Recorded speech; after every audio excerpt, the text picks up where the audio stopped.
Aman. Kan Aman ya? kemarin saya sendirian ya. Terus Ya hari ini kembali lagi berdua gimana lagi. sendiriannya? Saya kan tidak sendirian ya. Oh kemarin ya? Sendirian agak serem ya ngobrol sendiri gue. Maksudnya kan kita biasanya bertiga dan kita kemarin berdua saja Ya maksudnya sama. kemarin siaran gak ada aku gimana? Ya ampun. Kamu naik serius apa naik bercanda? Aku mau butuh jawaban yang nyenengin aku aja deh. Jujur aku happy banget. Enggak Nah, dong. itu jawaban bohong. Jawaban bohong. Jawaban benernya yes yes yes yes. Enggak ada ya. Akhirnya kita bisa berdua lagi. Ya, sama aku. Woi, ini juga dulu. Aduh aku lupa banget. Nah, kan? Aku Naik kereta ke jalannya Tuhan. Jawabin toh. cakap. Salah. Tutut gitu toh. Oh ya, emang kereta tutut gitu. Iya toh. Dan Oh iya ya. apa? Kalau sepur apa? Oh ya, tutut ya. Ya ya. Ya. Oke oke oke. Yuk yuk yuk. Naik Yuk. kereta ke jalannya Tuhan. Halo, nama aku Farel. Hai Farel, kembali lagi ya. Ya, Satu minggu, 2 minggu, seminggu tidak datang ya. ya minggu lalu saya izin ya, maaf. Dimaafkan. Ya, Oke, sama siapa? Temenku nih. ini, aduh aku lupa banget ya pantunku. Waktu itu gimana ya? Eh, eh, lupa. Lupa ah. Kembali lagi bersama aku, Hesti. Dan kita kembali lagi di DTS Talk Session. Let's talk about it. Semangat, semangat, semangat, semangat sekali ya. Gimana? Ini musim liburan, boy. Oh iya ya, Yes. kita tapi nggak libur ya. Itu dia masalahnya. Maksudnya untuk teman-teman users yang masih sekolah atau Ya, kuliah, kuliah. kuliah kayaknya barusan pada libur malahan, ya kan? Enggak tahu, iya tak. Udah mulai libur. Udah libur sih. Ya, betul. Nah, yang sekolah itu kayaknya baru mau masuk minggu depan kalau nggak salah. Ya, betul. Bener ya? Benar. Nah, Kebanyakan pada masuknya minggu depan. karena beberapa guru tuh udah mulai masuk di minggu ini. Oh, iya iya iya. Iya, biasanya kalau udah masuk duluan gurunya, berarti seminggu setelahnya tuh biasanya anak-anak masuk. Masuk ya, Tuh. benar-benar. Sampai guru ya? Saya dulu sempat mendaftar. Oh iya, enggak. Ya, enggak apa-apa ya, Tuhan kan punya jalan lain. Nah, Saya sedih. ya siapa tahu kan beneran jadi guru. Iya, iya. Guru les. Nah, itu Nah, loh. itu loh. Pulang minggu kan itu juga. Nah, guru sekolah minggu. Nah, itu Pinter dia. nih nyapunya nih. Ya jelas dong. Pertemanan kita emang tidak diragukan ya. Oke. Gimana kabarnya semuanya, Ya, users dan Good News Family? Semoga baik-baik aja ya. supaya semoga sehat-sehat selalu. Yes, kita akan nemenin kalian dari jam 5 ini sampai nanti sekitar jam 6 ya. Ya, Kita akan ngobrol-ngobrol, tapi seperti luar biasanya kita nggak cuma berdua, ya. ya, nggak cuma bertiga, deng. Nggak cuma bertiga, Gimana maksudnya? nggak cuma berdua kayak kemarin berdua doang. Oh itu gak ribet ya ngomongnya ya. Iya. Iya iya betul betul. Sekarang kita bertiga dan mari kita sambut saja Pastor Corner. Halo. Halo semuanya, Yuters. Wih. Oke, gimana Pester kabarnya sore hari ini? Sore hari ini baik. Saya baru pulang nih sampai liburan. Nah, Wih. Sekali. Dan kemana Pester? kemarin bawa tamu ini baru pulang. Ini baru masuk ini mereka minta ke Prambanan dan Keraton Jogja. Kemarin mereka minta ke Candi Borobudur. Jadi sepanjang 2 hari ini saya mengelilingi candi, mukanya sudah kayak Arca. Oh, oke. BTW minggu lalu ada konser di Prambanan. Iya iya weh. Oh ya, minggu Iya. kemarin konser Iya, jazznya minggu kemarin. Kahitna. Nah, ada banyak sih bintang tamunya sih. 3 hari kalau nggak salah. Iya iya. Iya, Mana 456. kan itu? 456. Oh. Kahitna. Saya tadi nonton pembongkaran ininya. Bukan Ada acaranya. Nah, Pembongkaran. teman-teman, saudara saya yang udah nonton Oh, kemarin. iya sih. Mereka nonton nginep di rumah saya mereka. Beberapa. Alright. Enak sekali ya liburan. Iya ya. Tapi nggak enak, macet sekali Jogja, macet padat. Iya pasti sih. Ke Kan liburan. Malioboro nyari parkiran kita butuh waktu 1 jam. Waduh. Muter-muter ya. Mm-mm. Ya ngobrolin liburan kayak minggu lalu kayaknya aku juga liburan sih. Hitungannya liburan nggak sih kalau gitu? Iya. Enggak ya. Ya Itulah alasannya saya sendiri ya guys. Emang kurang ajar ini ya. itu ada kesempatan dapat slot, Oh iya, iya. tuh dapat apa ya? Kok slot sih? Kesempatan Dapat spot ya ya, kesempatan untuk hadir di konser. Tuh, tapi mantap. konser rohani, guys, gitu. Jadi kita akan membahas Ya, tema kita sore hari ini ya. Apa Kak Astin? selalu seperti itu ya ditembak ya. Ya dong. Oke, hari ini kita akan membahas judulnya adalah Anchor Staying Root When Life Gets Unstable. Yes, betul. Anchored, staying rooted when life gets unstable. Nah, apa tuh artinya? Artinya Artinya, Farel. artinya, ya ini intinya lebih membahas tentang bagaimana kita tertanam atau lebih kayak kita tuh punya jangkar hidup gitu loh guys. Anchored, anchored. Anchor tuh kan jangkar ya. Ya, Nah, staying rooted atau tetap berakar walaupun kehidupan kita tuh tidak stabil. Gitu. sebain gak sih kemarin gak ada. Udah bisa handle itu. Susah ya ininya ya. Apa namanya? Nge-translate-nya. TP-nya, nah itu Oke. menjelaskan maknanya. Ya, ya, ya, ya. Ya, betul betul. Tapi bisa kan? Ya, maksudnya kalau in case Bisa kalau dong. ditinggal lagi itu kan Wah, jadi dong, dong, parah ini. enggak ya. Enggak ya. Oke. Itu kan memang harus berdua. Ya. Oke, kita akan Sepaket. ngobrol-ngobrol seperti biasa. Kita akan melontarkan pertanyaan-pertanyaan yang nanti kita akan bahas juga bareng sama Pastor Cornel. Kita juga akan sharing-sharing dari situ. Ya, Betul? betul. Oke, Langsung ya. langsung saja kita ke pertanyaan pertama. Pertama, Esther nih, sekarang ini rasanya hidup gampang banget berubah. Entah karena tekanan sekolah, konflik keluarga, atau masalah yang pribadi. Gimana caranya supaya kita tetap tertanam dan gak ikut goyah? Wah, ini dia. Ya, bagaimana tertanam. Nah, saya kasih contoh sebentar aja ya, sederhana. Kadang-kadang gini, untuk tertanam itu generasi zaman sekarang itu berbeda dengan generasi pendahulu kita. Buat generasi sekarang, karena Gen Z, generasi Alpha itu adalah orang-orang yang berpikirnya secara instan, melihatnya itu bukan dari segi proses tapi dari segi hasil. Ya, kalau orang itu hanya menilai dari segi hasil, maka sulit sekali untuk ngomong yang namanya tertanam. Kamu ingat sebuah ilustrasi bambu Cina? Waktu kalian nanam, petani itu menanam bambu Cina, 1, 2, sampai 5 tahun kamu hanya akan melihat tunas. Bisa membayangkan kalian menanam bambu Cina dan 4 tahun kamu nggak lihat apapun pertumbuhan ke atasnya. 5 tahun baru kelihatan tunas-tunasnya. Dan kalian ngerti, umur 6 tahun tiba-tiba bambu Cina itu 6, 7 tahun pertumbuhan paling cepat. Dan bambu Cina bisa mencapai tinggi kurang lebih 30 sampai 40 meter. Pertanyaannya, kemana 1 sampai 4 sampai 5 tahun bambu Cina itu? Bambu Cina itu, ibaratnya bambu Cina itu mau ketinggian berapa ke atas, itu yang ke bawah akan menyesuaikan nanti. Jadi umur 1 sampai 4 tahun mereka ditanam, mereka akarnya kalau nanti naiknya 30 meter, mereka ke bawahnya harus 30 meter. Jadi waktu usia 1, 2, 3, mereka cuman turun ke bawah, akar-akarnya tembus lagi.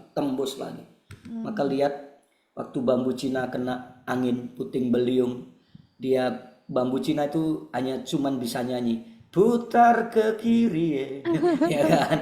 Dia nggak akan tumbang. Kenapa? Karena akarnya dan tinggi ke atasnya dan kedalamannya itu sama. Nah, itu namanya tertanam. Tapi 3-4 tahun kamu nggak lihat apa-apa di hasilnya, di atasnya. Nah, itu problem kita. Makanya Profesor Renal Kasali kan menyebut generasi kita ini strawberry generation. Iya kan? Strawberry itu kan pohon atau bunga yang mudah sekali layu, ya kan. Yang kedua, kalau dia sudah berbuah itu hanya tampak cantik di luar, tapi di tonyo, what is the meaning of di tonyo? Diginiin dikit, dia akan jatuh, bener nggak? Ya, ya. Nah, itu stroberi. Jadi gambaran generasi sekarang adalah pengen sesuatu instan sehingga pola pikir yang namanya tertanam itu nggak ada. Padahal saya lebih suka kita ini disebut durian generation. Wis. Ya bedanya apa? Kalau durian generation itu Kak Estin tahu nggak? Kalau durian generation dibanting baunya wangi. Wah, asik. Woi. Ya kan? Nah, kita ini durian generation bukan strawberry. Strawberry itu ditonyo, limbung, hancur, berantakan, habis. Tapi durian dibanting, das orang sekitarnya mencium keharuman. Haleluya. Wah. Nah, kalian ada di posisi mana? Strawberry apa durian? Itu dia. Nah gitu, jadi kenapa nggak tertanam? Karena gen kita ini beda. Tapi pertanyaannya gini, persoalan sekarang ini, buat saya ini komunitas itu penting, sangat penting. Jadi kawanan dan tawanan itu dua hal yang berbeda, tapi ini saling menghubungkan dan saling apa ya? Saling melengkapi. Jadi waktu kamu tertawan, tapi kamu masih dalam kawanan, kamu akan aman. Tertawan itu maksudnya apa? Ya kamu terluka, kamu mengalami masa-masa sulit, itu kan tertawan. Kamu lagi down banget. Tapi kalau kamu masih ada dalam kawanan, kamu akan aman. Tapi kalau kamu keluar dari kawanan, selesai hidup. Makanya ya bilang loh, kalau domba itu keluar dari tawanan dan domba itu keluar dari kawanan, siap-siap binasa. Nah, salah satu hal yang buat kita ini harus ada dalam komunitas, pada akhirnya tujuan kita ini apa? Kita berakar. Makanya Paulus ngomong gini, berakar di dalam Kristus. Kata berakar itu kan menarik sekali. Berakar itu apa sih? Tembus ke lapisan paling bawah dan kamu bisa menikmati kehidupan, sumber kehidupan yaitu air, dan semua yang dibutuhkan, protein yang dibutuhkan oleh tumbuhan itu.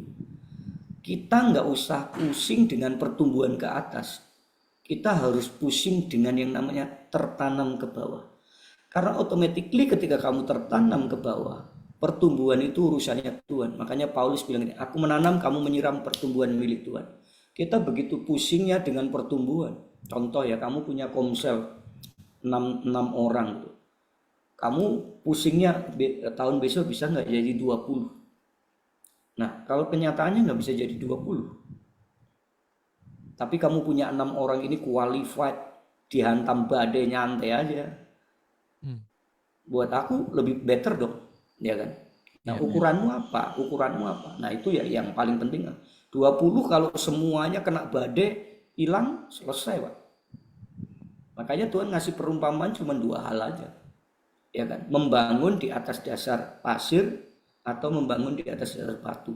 Sama-sama membangun, tapi saya kasih tahu ya, lebih cepat membangun di atas dasar pasir kan, daripada membangun di atas batu. Karena kamu harus tata. Membangun di atas pasir, kalau kalian pernah main di pantai lah ya, main ya, bikin gunung-gunung, cepat kan? Ya. Tapi kamu ngerti, dia cepat juga tenggelam, cepat juga habis. Jadi poinnya itu Tuhan itu mementingkan membangunnya, dasarnya, bukan menara yang kelihatan, ya kan? Itu hanya dampak aja. Nah, banyak orang ke dampaknya. Nah, saya punya 2 kata ini penting, sarana dan sasaran. Ya, banyak orang itu sarana jadi sasaran, atau sebaliknya, sasaran jadi sarana. Sasaran kita ini berakar dalam Kristus. Waktu kamu berakar dalam Kristus, kamu itu serupa akan Kristus. Itu sasaranmu. Goalmu itu serupa Kristus. Itu tidak ada yang lain. Sarana untuk ke sana, ya kamu tadi baca firman, saat teduh, berkomunitas, melayani, memberikan kolekte persembahan. melayani jiwa-jiwa. Itu sarananya. Jangan sampai sarana ini jadi sasaran. Contoh aku pendeta. Saran itu sarana aja aku jadi pendeta. Sasaranku adalah waktu aku jadi pendeta, aku harus makin serupa Kristus. Nah, banyak orang yang sarana ini jadi sasaran, akhirnya apa? Kamu jadi pendeta, aku jadi pendeta, tapi aku nggak makin mirip Kristus loh. Ya. Karena sasarannya dan sarananya kebalik. Nah, itu nanti kita jelasin lebih lanjut. Silakan lanjutin dulu. Oke. Tuh, ya. Gimana? Menjawab tidak, Kakak?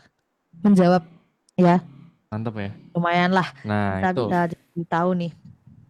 Nah, oke, kita ke next question ya. Hmm. Nah, mungkin lebih dalam dulu tentang anchored ini ya, atau tertanam atau punya jangkar yang kuat. Apa sih arti anchored dalam iman Kristen? Kenapa penting banget punya akar rohani yang kuat? Ya, itu dia. Kenapa kita harus punya akar rohani yang kuat? Ingat, kata Alkitab itu dunia semakin jahat. Ya kan? Dunia semakin jahat. Dan panggilan kita ini apa? Dipengaruhi atau mempengaruhi?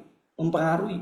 Lah kalau kita ini nggak punya pondasi yang kuat, nggak usah ngomong kita mempengaruhi. Kita pasti akan terhanyut dengan semua sistem dunia ini. Seberapa sering kita ketemu anak-anak kita, anak-anak rohani kita, adik-adik rohani kita, bahkan mungkin kakak-kakak rohani kita, bahkan bisa juga guru sekolah minggu kita. Saya pernah kecewa sekali karena ada beberapa guru sekolah minggu saya akhirnya menjual imannya. Bisa membayangkan kenapa? Berarti dia nggak punya pondasi yang kuat. Saya bacakan Filipi pasal 2 ayat 15 ya Kak. Filipi 2 ayat 15 saya bacain aja.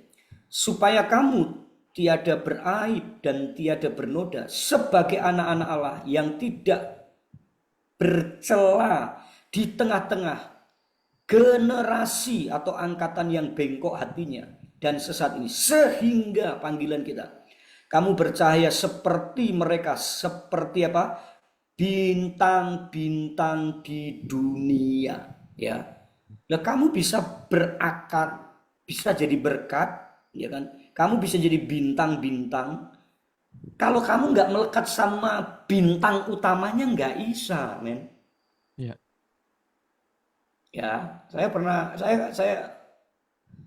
ada jemaat itu gubernurnya Akmil Magelang, ya bintang 2. Nah, satu kali undang saya khotbah di Akademi Militer Magelang.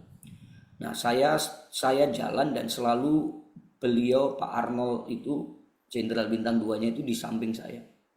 Kamu ngerti nggak? Semua bintang 1, Melati 3 dan semua anak buahnya dia, semua hormat.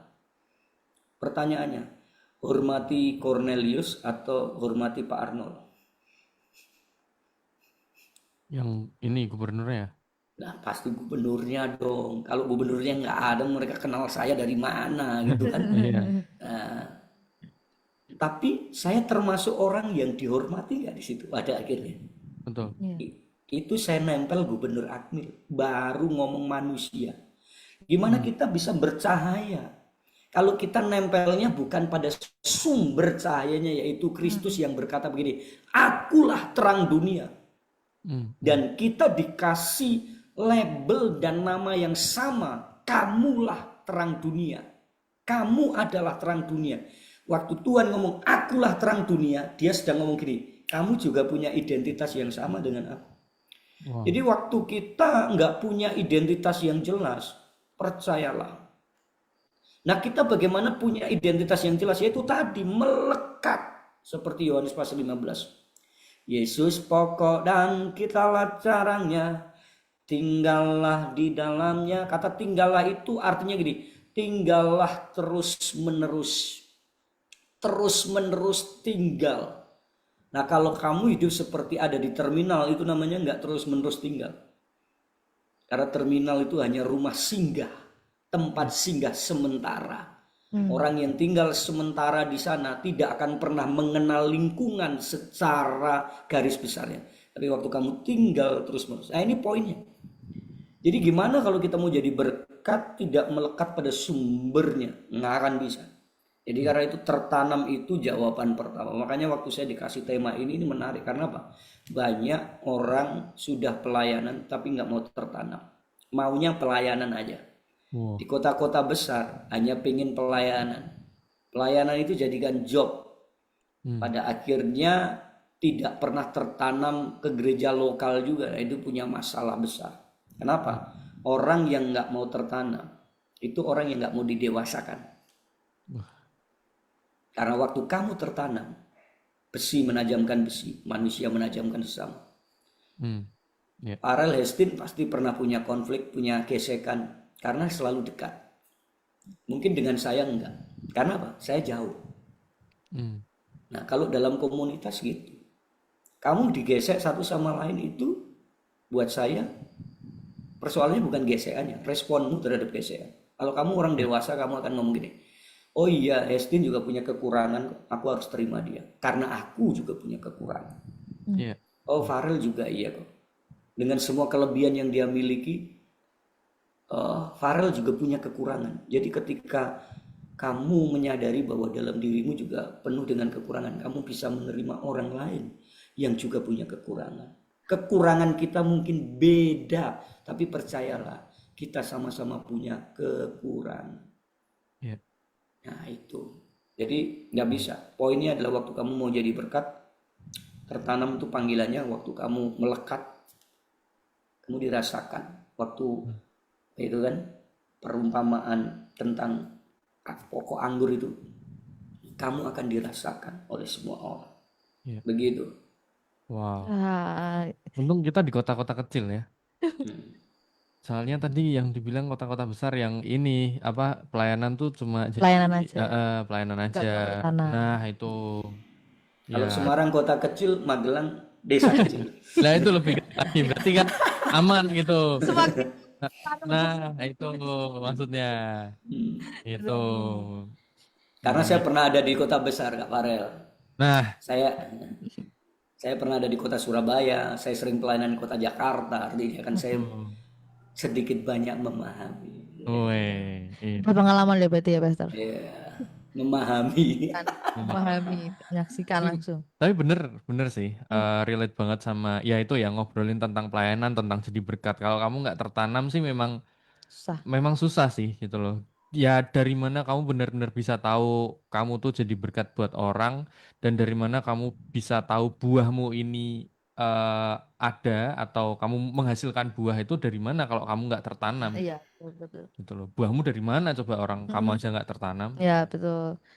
Nanti kalau misalnya kayak cuman pelayanan tanpa kita tertanam tuh, lama-lama bakalan kayak ngerasa ih capek ya, ngapain sih aku Ya, pelayanan terus. Nah itu mungkin itu sudah kelihatan kalau misalnya kita mungkin belum tertanam yang dalam juga. ya karena ya itu tadi kalau kita tertanam ya kita kan dekat sama sumbernya gitu Ya kan. Ya itu dia. sumber kekuatannya, sumber pengharapannya, sumber berkatnya, sumber terangnya ya kan. Betul betul Jadi ya betul. kita pelayanan pun juga ya nggak akan jadi capek gitu Ya betul. kan. Karena ya kekuatannya kita ya dari Tuhan gitu loh. Tuhan yang memampukan gitu kan. Itu kalau tertanam Nah, dengan sumbernya. itulah pentingnya kenapa kita harus tertanam. Yes, Nah, itu dia.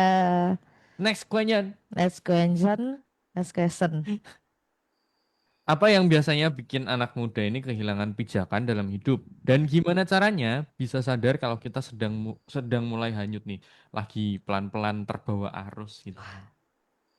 Nah, salah satu hal itu gini, pergaulan itu bisa membuat orang anak muda tergerus dengan pondasinya. Ya, terus menormalisasikan sesuatu yang tidak biblikal. Gak apa-apa, gak apa-apa. Enggak semua orang ya kayak gitu kok. Seusia kamu itu enggak masalah kayak gini. Nonton film porno itu enggak apa-apa wes. Yang lain juga nonton. Nah, yang paling bahaya itu kan menormalisasikan kan. Yang itu bertentangan dengan kebenaran, dan kamu pasti akan pernah mendengar itu. Apa-apa main game online berjam-jam nggak apa-apa kok. Ya itu normal lah, normal. Kan kamu juga nggak nyuri kok, ya kan. Nah, apa-apa kamu misuh-misuh, ngomongnya kasar.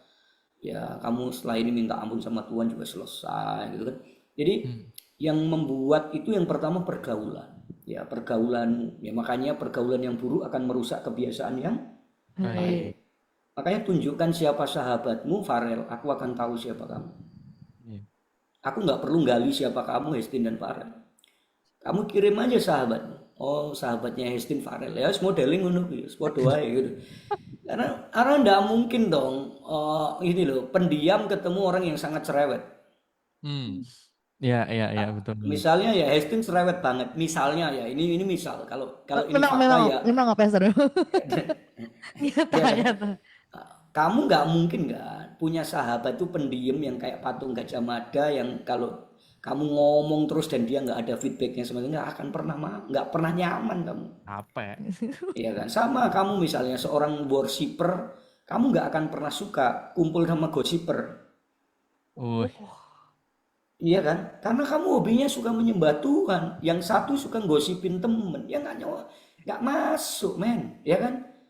Itu jahat banget Ferguson, ya kan? Nggak bisa, nggak bisa. Maksudnya, kamu yang satu karaktermu ke Kristus banget, temenmu duniawi banget. Kamu ngerti pelayanan, sahabatmu nggak ngerti pelayanan, sukanya dugem, nggak masuk. Iya. Tapi kalau kamu melakukan dua-duanya berarti kamu bunglon, itu aja. Kamu sebenarnya nggak serius sama Tuhan, ya kan? Jadi pergaulan itu akan merusak tatanan kita. Makanya buat saya gini, kalau kamu tidak semua bisa kamu jadikan sahabat, ya kan? Setuju ya? Tidak semua bisa kamu jadikan sahabat. Ya, sahabat itu harus ada saling, dan sahabat yang buat dunia itu aja ngomong gini kok. Kamu mau tahu sahabat sejatimu? Ya ketika kamu dalam kondisi terpuruk, dia ada di sampingmu.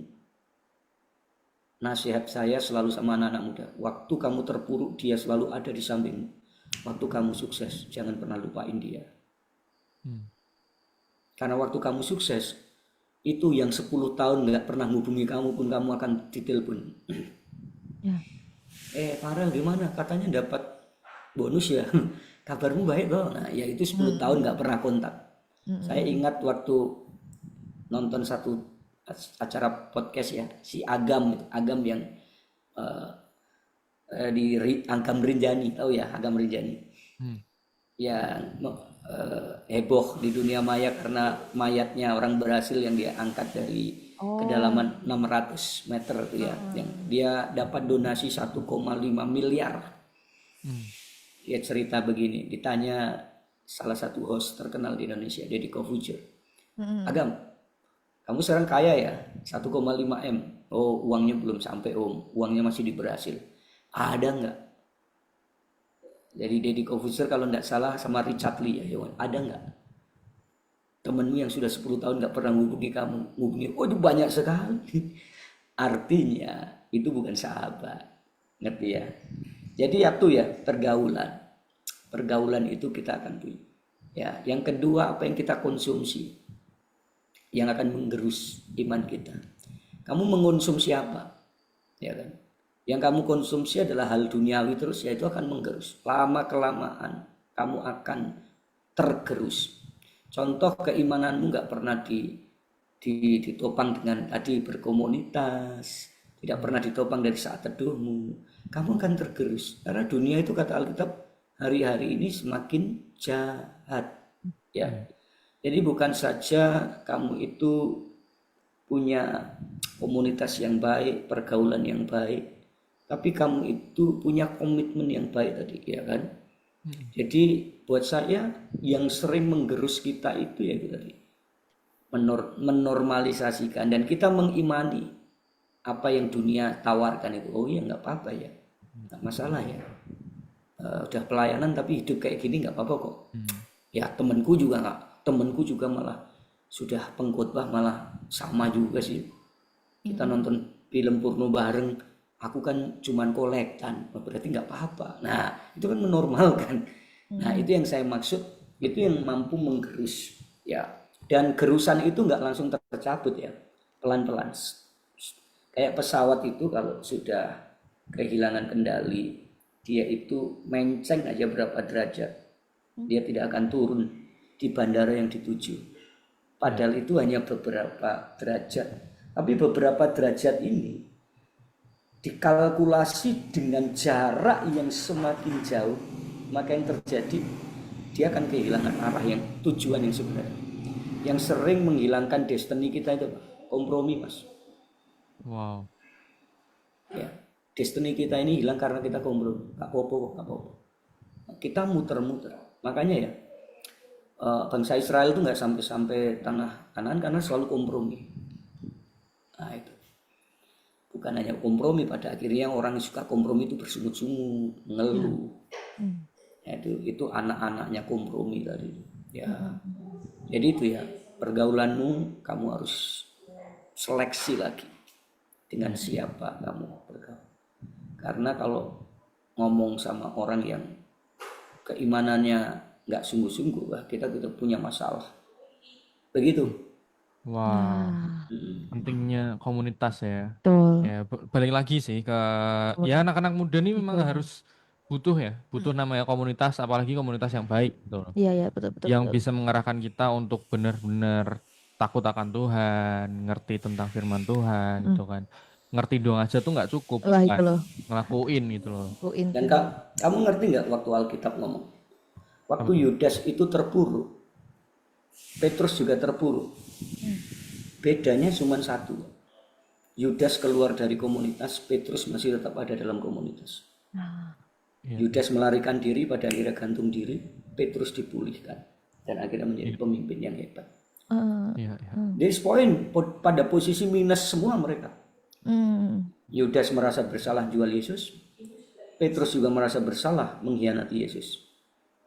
Sama-sama mungkin itu di titik terendah di hidup mereka, tapi yang satu tetap ada dalam komunalnya, tetap ada dalam kawanannya, walaupun tertawan tadi. Mereka sama-sama tertawan, pasti terintimidasi. Kalau kamu jatuh dalam dosa, kamu pasti terintimidasi, benar gak? Kamu ngerasa bersalah. Tapi ingat, waktu kamu tertawan, kamu masih ada dalam kawanan, aman. Petrus pulih, aman. Yudas selesai, karena dia lari dari kawanan. Wow. Nah itu dengerin anak-anak muda, kalau kamu sedang mengalami frustasi, jatuh dalam dosa, karena kita kadang-kadang nalurinya gini ya Kak, waktu kamu jatuh dalam dosa, kamu nggak mau di kawanan karena kamu takut terhakimi kan. Nah, itu pentingnya teman-teman yang ada dalam kawanan itu tidak menjadi hakim tapi menjadi saudara. Ya kan, menerima orangnya bukan berarti menerima kesalahannya. Setuju ya? Iya dong. Kita menerima orangnya tidak berarti saya kompromi dengan dosanya. Ya di atas ya, tidak di atas tidak. Ya itu. Jadi karena mungkin sama-sama frustasi itu Petrus dan saya bisa membayangkan lah. Nggak usah kita jatuh seperti Petrus dan kita seperti Yudas ya. Kita mungkin jatuh dalam tanda petik yang tidak separah mereka aja. Kita merasa frustasi, bersalah. Bisa membayangkan rasa frustasi mereka. Tapi Petrus ada dalam kawanan. Yudas keluar dari kawanan. Sama-sama tertawan. Satu selesai, satu menghabisi diri. Nah itu orang frustasi yang keluar dari tawanan pada akhirnya apa? Pada akhirnya akan menghancurkan dirinya dan masa depannya. Wow. Gitu.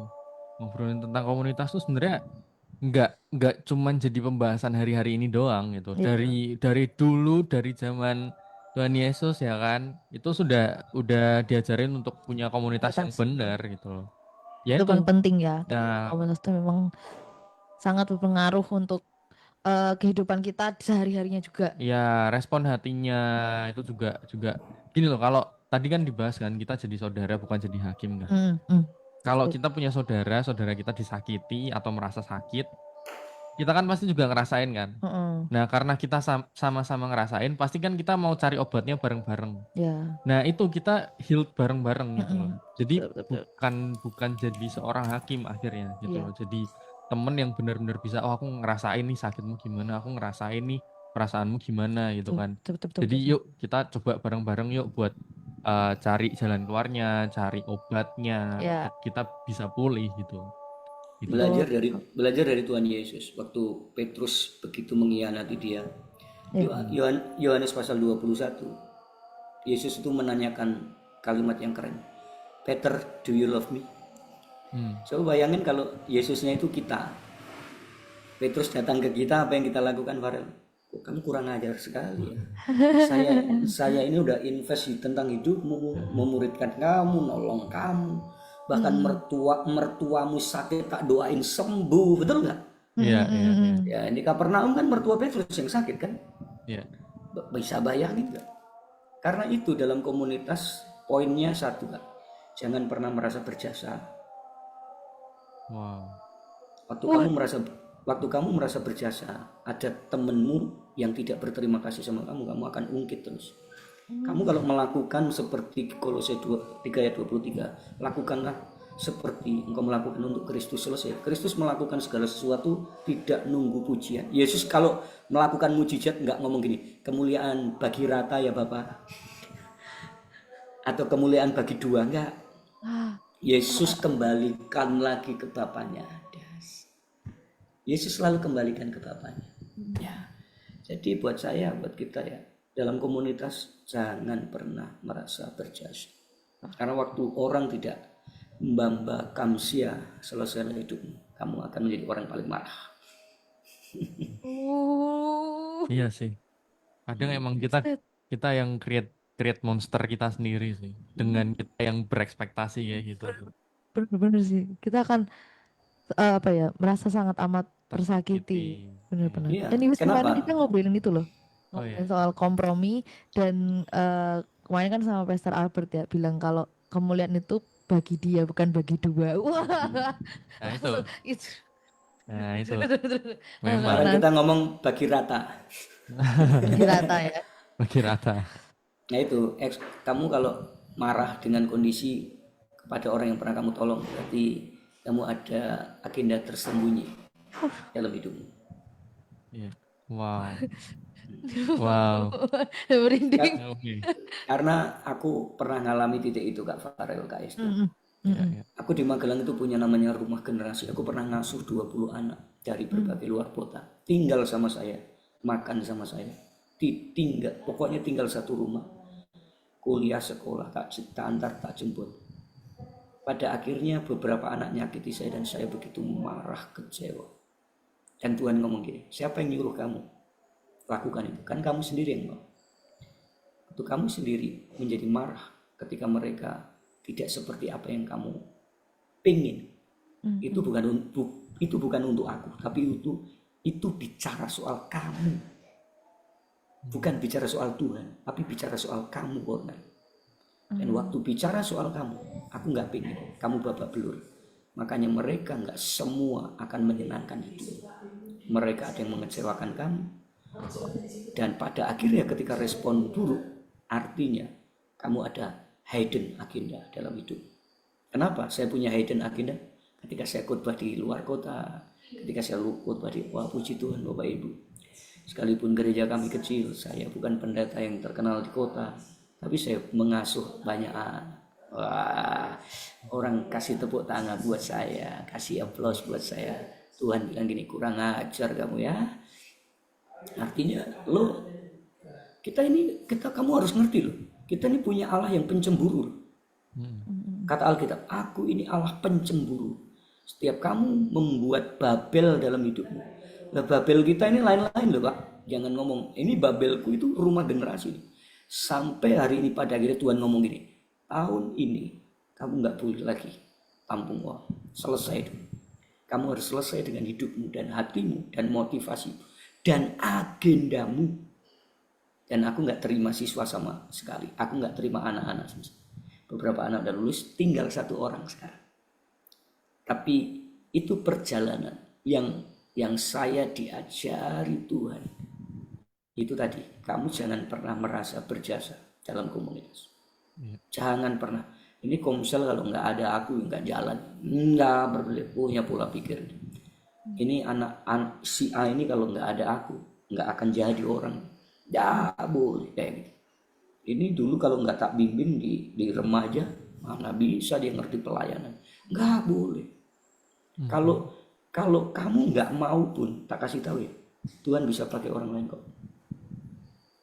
Ada waktu itu misalnya kamu nggak mau tolong dia, saya kasih tahu, Tuhan bisa pakai orang lain. Bahkan Alkitab tuh konyol, Tuhan bisa memakai batu-batu ini untuk berbicara kalau kamu nggak mau bicara, misalnya gitulah. Nah, jadi jangan pernah merasa berjasa. Kalau kamu dipakai Tuhan untuk melakukan kebaikan, dengerin ya, itu bukan kamu, itu karena Tuhan dalam kamu. Nalurimu itu nggak seperti itu. Naluri saya dan kamu itu gini, orang jahat sama aku, tak jahatin balik. Tapi kalau kamu bisa ampuni dia, itu Yesus dalam hidup. Kalau kamu hanya membenci dia, itulah Farel, itulah Hestin, itulah Kornel. Kalau orang nyakiti saya, tak bales, itulah Kornel. Tapi kalau saya bisa ampuni dia walaupun dia nyakiti saya, itulah Tuhan Yesus dalam hidup saya. Jadi apa yang mau kamu banggain kalau itu yang lakuin Tuhan? Wow, ya. Proses pendewasaan juga ya. Wow. Itu susah banget sih. Tapi ya baik lagi ya. Kalau misalnya kita balik lagi ke topik obrolan pertama ya. Kalau misalnya kita tertanam sama sumbernya yaitu Tuhan Yesus, mungkin hal sesulit itu kita tetap bisa lakukan. Ya. Gitu. Kita bisa mengampuni orang yang pernah menyakiti kita. Gitu. Keren, luar biasa. Dan ini sangat-sangat menyentuh ya. Sangat berkati, luar biasa. Betul. Karena cukup relate ya mungkin untuk anak-anak muda yang, karena juga aku dari pribadi dari aku pun juga kalau misalnya ada yang nyakitin, ya aku udah ngasih semuanya Ki, kok balasannya seperti ini tuh kayak aduh sakit hati. Pernah ya kayak gitu ya? Pernah kayak gitu juga ya. Tapi kan kita sama-sama harus belajar untuk mengampuni. Itu Tuh. keren. Ini nggak cuma belajar tentang tertanam, nggak cuma belajar tentang punya komunitas, tapi juga ya itu ya bagaimana kita tidak apa sih ngomongnya, kayak kita tuh benar-benar kayak merasa kita tuh penting banget buat orang lain. Iya gitu. betul. Nurunin ego. Ya itu sih itu yang susah. ego. Cukup susah. Nggak cukup sih, itu susah banget sih. Apalagi anak-anak muda ya. Ya, betul banget. Anak-anak muda yang sedang mencari jati dirinya tuh. Nah, aku dulu juga gitu sih. Juga kayak, "Duh, kamu tuh bisa tuh gara-gara aku loh." Sempet berantem. Pernah ada. Tapi bukan aku sih. Ada. Aku tuh masuk pelayanan ini tuh gara-gara kamu loh. Kamu tuh masuk pelayanan ini gara-gara aku loh. Terus malah gara-gara itu mental dia malah. Ya ada lah. Ya ada lah yang kayak gitu. Iya. Nah, dalam peristiwa itu Kak, kamu pernah berpikir nggak? Kenapa sampai dia mental ketika kamu ngomong gitu? Kenapa tuh? Pernah nggak ada perenungan? Kenapa ya perkataannya? Ya, karena Tuhan nggak suka kamu merasa berjasa. Sampai akhirnya orang ini tidak diizinkan bersama-sama dengan kamu. Sebenarnya semua peristiwa itu Tuhan tuh bisa ngomong apapun sama kita. Kamu loh gara-gara aku loh kamu di gereja ini. 2 tahun dia akhirnya nggak bergereja di tempat yang sekarang kita layani misalnya. Kita nggak bisa bermegah lagi loh. Iya. Ya kan? Misalnya dia di gereja A lagi, bahkan dia menjadi lebih baik dari kamu nggak bisa ngomong lagi kan? Dia itu bisa ngerti pelayanan karena nggak satu gereja sama kamu. Kalau tiba-tiba dia pelayanan lebih bagus satu gereja, kamu akan lebih bermegah. Tuhan izinkan dicabut, taruh di komunitas yang lain, dan dia lebih berkembang, dia lebih maju. Kamu nggak bisa ngomong apa-apa, terkasih tahu. Iya. Make sense. Wah, itulah dia. luar biasa. Serem ya. Serem. Itu dalam obrolannya tuh sangat dalam, sangat mengena sih. Iya, dalam yang benar-benar kayak wah ini penting banget sih soalnya gitu loh. Betul. Makanya ya itulah kenapa kita harus tertanam, pentingnya tertanam Tuhan. Supaya ya yang sering kali aku bilang sih, benerin respon hati itunya gitu. Jadi kayak supaya kita punya hati yang benar gitu, hatinya sama kayak Tuhan, cara kita mengasihi sama kayak Tuhan, cara kita memandang sama kayak Tuhan gitu kan. Iya. Jadi ya itulah, yuk kita tertanam, ngerti firman Tuhan, ngelakuin firman Tuhan, punya komunitas yang benar gitu kan. Gitu. Mungkin one last question kali ya. karena ini. Yang nomor berapa sih kamu? Yang kamu Oh iya iya tadi iya. kan udah aku. Iya iya. Kenapa sih? Ini jadi ini ada pertanyaan dari pendengar, Bos. Wes. Ini nih beda apa satu hari mulai beda ya pertanyaannya ya. Biasanya nggak dari kita, ini dari Iya, pendengar. keren banget. Ada pertanyaan dari pendengar juga nih, Bang. Itu pertanyaan. Pertanyaannya ini adalah nih, Pastor, saya sebagai anak muda kadang merasa bingung dan lelah karena di satu sisi saya ingin hidup sesuai dengan iman saya. Tapi di sisi lain saya terus-terusan dihadapkan sama dari lingkungan. Mulai dari pertemanan yang toksik, budaya konten yang glamor, dan suka banding-bandingin. Mewah, mewah. Mewah-mewah. Sampai tuntutan dari keluarga dan sekolah yang bikin saya kehilangan arah. Gimana caranya saya bisa tetap kuat, tetap punya identitas yang teguh di Tuhan dan gak ikut hanyut walaupun keadaan di sekitar saya seperti sedang menarik saya menjauh dari iman saya. Tuh. Itu. Silakan, Pastor. Ya gini loh, hidup itu bukan apa yang orang lain harus lakukan terhadap diri kita gitu. Kesalahan kita ini kan, kita ini suka sekali pengen memuaskan banyak orang, ya kan? Jadi kesalahan terbesar kita ini, kita lebih pengen semua orang itu melihat kita ini baik, ya kan? Bener nggak? Tidak Ya. ada cacat, tidak ada celah. Jadi buat saya gini, jadilah seperti yang Tuhan mau dalam hidupmu. Itu jauh lebih baik daripada kamu pengen jadi seperti yang lain. Satu, sekali lagi kembali ke pondasi. Bangun pondasimu. Orang lain tidak bisa berekspektasi. Orang lain itu bisa berekspektasi apapun tentang kamu. Contoh ya, kamu kalau lihat ya, kalian kalau lihat yang bambu Cina tadi ditanam 4 tahun, kira-kira hal yang paling baik dia hanya tumbuh tunas kecil 30-50 cm. Apa yang akan kamu lakukan? Nanam tumbuhan 5 tahun cuman tumbuh ke atas 30-60 cm. Apa yang akan kamu lakukan? Cabut. Putus asa. Tebang, selesai. Kita nggak akan lagi bikin itu. Bener nggak? Tapi gini loh, ekspektasi kita ini semua yang sering kali dilihat mata. Orang tuh susah sekali melihat kedalaman. Karena memang kenapa orang Kristen suka celebrate? Karena celebrate itu dapat applause, Pak. Orang kalau celebrate, makanya kalau di gereja yang suka banyak celebrate, tepuk tangan, applause, bener gak? Tapi proses mau celebrate itu tidak akan pernah dihargai. Bagaimana para panitia berantem dalam tanda petik, saling bentrok, mungkin kita saling diskusi panas, kita di titik buntu, nggak bisa selesai, nggak ada dalam pengumuman tuh. Kita berikan tepuk tangan ya, proses 3 minggu ini kita sudah keren banget nih. Enggak.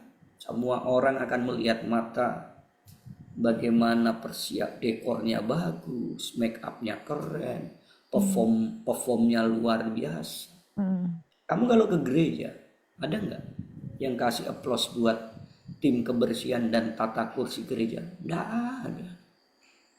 Tapi kalau nggak ada mereka, kamu bisa celebrate. Kamu pernah nggak dengar thank you banget ya buat para yang membersihkan kloset, toiletnya bersih, rapi, wangi? Jarang kan? Yang kamu kasih applause apa? Yang ada di panggung, men. Karena memang dunia itu seperti itu. Dan kadang-kadang sistem dunia itu masuk ke dalam pelayanan, sehingga yang mendapat applause adalah mereka yang kelihatan mata di panggung. Karena itu pendengar yang tadi kekasih Tuhan ya yang tanya, nggak usah terganggu dengan penilaian orang, keinginan orang. Kalau kamu levelnya masih ada di situ, setia ada di situ, ya kamu nggak usah mencoba, maaf ya, menjadi seperti orang lain. Nggak usah. Orang yang ingin menjadi seperti orang lain itu adalah orang yang paling capek dan lelah, Ya. ya kan? Karena kamu tidak akan pernah menjadi orang yang asli original seperti yang Tuhan mau atas hidupmu. Ya, jadi ya Yuters tadi ya, belajarlah. Kamu gali aja hidupmu bersama perjalanan dengan Kristusmu. Maka waktu kamu bisa menjalani dengan enjoy, orang lain gak enjoy gak usah peduli. Itu perjalananmu. Farel kan punya perjalanan, Nestin punya perjalanan, dan saya punya perjalanan. Ya. At least kalau Farel ngomong gini, ini perjalanannya Pak Kornel kok enak ya. Kamu belum tentu bisa jadi saya atau sebaliknya. Ya. Penilaianmu itu penilaian Tuhan. Oke, saya kembali ke Alkitab biar kita ini biblical. Contohnya gini Kak Farel. Layak enggak Abraham itu disebut bapak orang beriman? Menurut pandangan kita lah, manusia ya nggak usah langsung rohani. Buat saya nggak layak, men. Karena dia disuruh nunggu, dia lebih nurut istrinya untuk menghampiri Sarah. Ya kan? Layak enggak Musa disebut orang paling lembut hatinya, Hestin? Enggak layak lah. Dia marah, ambil tongkat, pukul di batu dan akhirnya keluar air karena bangsa Israel kehausan. Betul kan? Layak enggak Farel Hestin? Daud itu disebut hamba yang berkenan di hatinya Tuhan. Layaknya di mana? Selingkuh, merencanakan pembunuhan suami orang. Benar gak? Tapi waktu saya renungkan firman Allah, saya renungkan kebenaran firman, Tuhan tuh kasih jawaban ini. Kornel, kamu tahu ya, yang layak menilai bukan kamu, tapi Tuhan. Kalau Tuhan menganggap layak, ya sudah, kamu mau ngapain? Layak gak kamu pelayanan setelah kamu jatuh bangun dalam dosa? Yang menganggap layak bukan orang lain, tapi Tuhan. Ya. Waktu saya melihat Abraham gak cocok lah bapak orang beriman. Dia menunjukkan ketidakberimanannya dia. Tapi Tuhan ngomong, bapak orang beriman, men. Ya. Berarti Tuhan melihat ada sisi lain yang dilihat Tuhan, yang tidak dilihat oleh kita manusia. Nah itu yang kita sering gagal, kita tidak pernah melihat apa yang Tuhan lihat atas hidup kita. Kita lebih melihat apa yang orang lain lihat atas hidup kita. Penilaiannya bukan yang datangnya dari Tuhan, tapi penilaiannya yang datang dari manusia. Sehingga kita berkata, oh iya memang aku kayak gini kok, gak bisa maju, gak bisa berkembang. Kita melihatnya, mendengarnya dari sisi penilaian-penilaian orang. Bukan penilaian-penilaian yang datangnya dari firman dan Tuhan. Tuhan gak pernah menghakimi loh. Abraham, kamu kurang ajar banget ya. Kamu mana ada orang beriman model kayak kamu. Daud, kamu nggak mungkin orang mungkin Tuhan tuh manggil Daud, kamu itu katanya orang paling berkenan, model apa ini berkenan ya kan? Dia juga ngomong sama Musa. Kamu itu orang lembut kok, pemarah kayak gini. Tuhan nggak lihat sisi yang itu loh. Berarti ada sisi lain yang dipandang Tuhan dan luput dari pandangan manusia kita. Wow. Nah, kamu mau lihat mana? Wow. Oke, itulah obrolan kita. Ya, semoga menjawab ya. Menjawab banget sih harusnya sih, dengan semuanya itu sudah melihat dari segala sisi, dari sisi kemanusiaannya, terus rohani juga. Sebenarnya intinya kalau yang tadi nih jangan mikirin apa kata orang sih. Itu dia. Jangan mikirin apa kata orang. Betul, karena semuanya kita harus lihat dari apa yang Tuhan perkatakan kepada kita. Dibilang orang nggak layak, ya bodoh amat, aku dilayakkan sama Tuhan. Yes, betul. betul. gitu. Kita harus percaya sama Tuhan. Ya Oh, kadang-kadang prinsip bodoh amat itu ada baiknya juga dalam sisi tertentu. betul. Ada tuh Sudah. bukunya tuh bersikap bodoh amat apa-apa gitu loh kayaknya. Oh, Ada ya kah? bukunya, ada.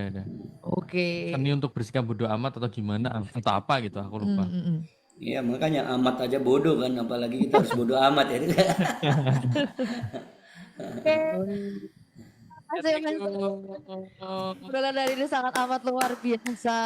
Terima kasih. Terima kasih untuk Pastor Cora untuk waktunya udah Thank- sharing-sharing nih dari tadi jam 5 sampai sekarang ya, luar biasa. Terus diberkati sama Tuhan dan jadi berkat untuk banyak orang Thank ya, you. pelayanannya kemana-mana terus ya. Yes. Thank you, Amin. thank you. Memberkati Pastor Cora. Amin. Yes. Semoga teman-teman Thank you. YouTube Good News Family juga semuanya bisa terberkati dengan obrolan kita Yes. sore hari ini, dan tapi sayangnya kita harus pamit Ya, ya karena sudah jam jam 6 6. sore. Iya, kita akan ketemu lagi di DTS berikutnya setiap Selasa jam 5 sampai jam 6 sore di DTS sama aku Farel. Dan aku Astin. Kami pamit. Bye. Bye-bye. Ada kalanya kita mengalami masa-masa sulit.